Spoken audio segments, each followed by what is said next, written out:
story sensation. I'm your host, Dan. And in this episode, I'm going to be looking at some reprints of Basil Wolverton comics. Now, this is volume 2 and 3 of Intense, which was published by Imagination Publishing. 1993 and 94, I guess, around there. Now, I know what you're saying. I don't know if I think I covered volume 1 in one of my other videos. It was in one of the earlier boxes I looked through. And it covered some of his horror and sci-fi stuff. And you would think that with this cover, this was going to cover some of that stuff too. Although you might be saying like, oh wait, weren't these guys in that first issue? I mean, it's hard to keep track of because these comics were being reprinted by several publishers pretty close together. And they were, you know, the horror and some of the early Space Hawks and science fiction stuff. That's the stuff everybody wanted to do because that's the stuff with the weird monsters and the heroes who were kind of a little too crazed in their search for vengeance or justice or what have you. So this story with the eyeballs that we were absorbing everyone was reprinted several times. I don't remember if it was in the first volume of Intense or not, but it's certainly not in this. This volume is the humor strips, mostly Powerhouse Pepper. So these are not nearly as well known, not nearly as sought after as the horror and sci-fi. And I will gladly admit that I'm the same way. Those other comics, they're the thing to get. Now, that being said, there's certainly nothing wrong with these. These are very much early Mad kind of humor, and I'm not sure why. If anybody knows why Basil didn't do more work for Mad, please leave it in the comments because I'm not sure why he didn't. Because this is absolutely the way the early Mad was with all the what they call the chicken fat, where you fill up all the panels with little gags that aren't necessarily in the main comic. You know, Powerhouse Pepper is one of those ones where he's a very unlikely hero. Everyone underestimates him. I guess a little bit like Popeye. They try and take advantage of him. They don't realize that he's really, well, just like his name says, he's a powerhouse. He's really strong. Yeah, there you see the much bigger villain smashes him up into the sky and sends up the bomb he was trying to use for sabotage right up after him. So they're, I mean, I think they're funnier than the average comic that was being done at the time. Whether or not they're, you know, like I said, I'm much more interested in the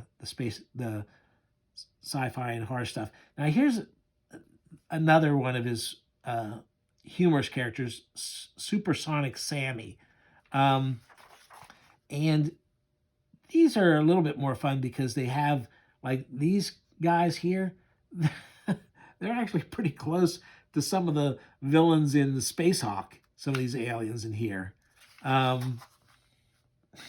With their odd, look at that. I love his bizarre anatomy with the little pot belly way down there with the tiny legs and those long ape-like arms. His drawing is just really funny. Again, there's Powerhouse Pepper, you know, knocking out a much bigger guy and thinking nothing of it, and being easily tricked into what some people think is gonna, like, they're gonna cheat on him. They're gonna use a hammer, and that doesn't have any effect on him. So, I mean, that's a great expression. Very funny stuff. He was just such a great Bing Bang Buster. This, uh, you know, it, it might as well have been Powerhouse Pepper with a horse because he's just the same kind of thing. He's a little guy who gets underestimated and turns the tables on everyone. Now, Mystic Moot rather, is another character who's he's got a couple strips from. He came up with all these. I don't want to say great characters. They're kind of stock characters, but you know, he he did try. Um, there's all kinds of fun sight gags in these. Um,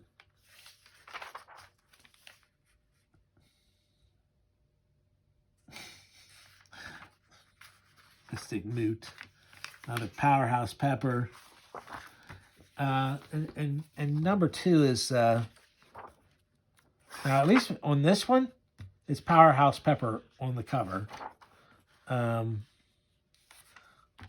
There's some of his one of his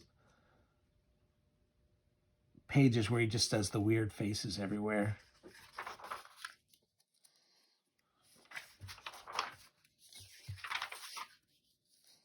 No, look at the way he draws the hippopotamus that eats Powerhouse. I like these gorillas.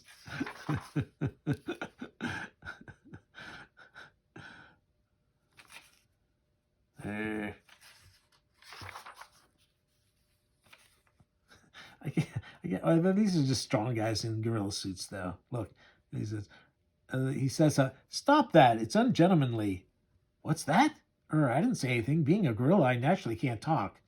Eek! Now a lion's escaped. It's one of those darn spotted lions.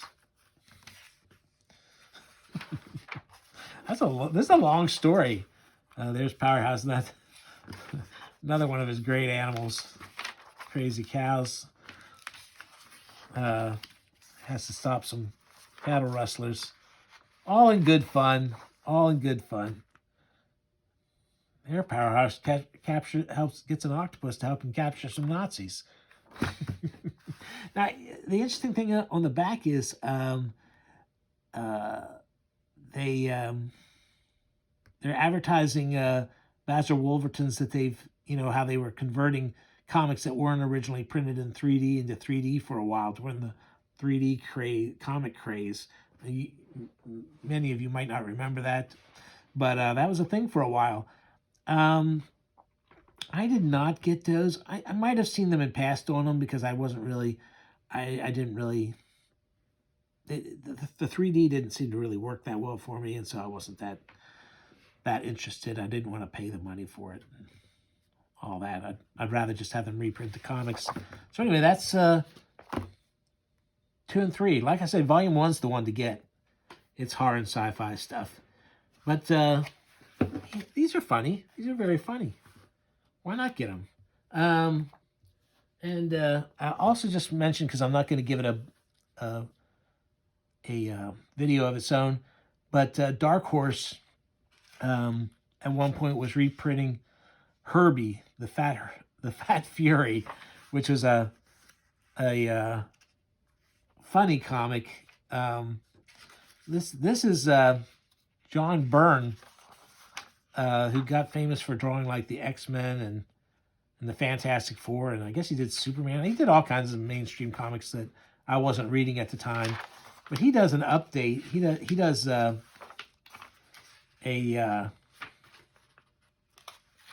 new comic for the beginning of it. It kind of hits all the usual notes of the original, but just not that interested. But here's some of the original Herbie comics.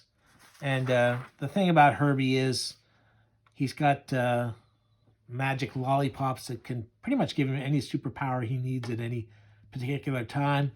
But otherwise, everyone, including his parents, think he's a big fat nothing, as they say. And, he's just treated so disrespectfully, it's not even funny. But then, of course, he uses his lollipops to save the day. And the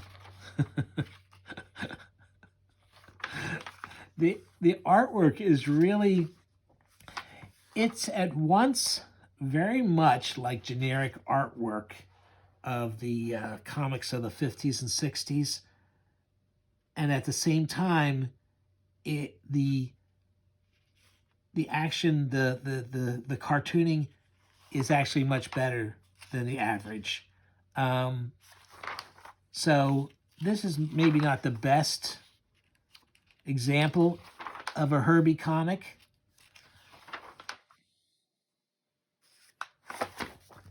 But I just wanted to show you Herbie.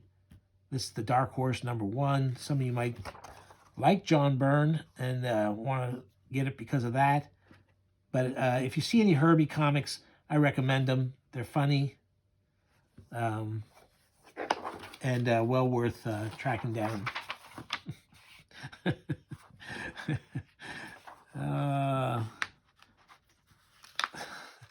The professor invents a machine that shrinks Herbie down.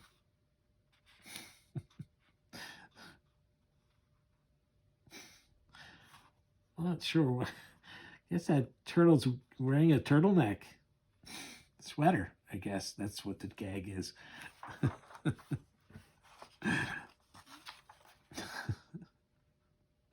Then he goes to a bumblebee chassis shop. Replace your old chassis. So it's a place meant for bumblebees.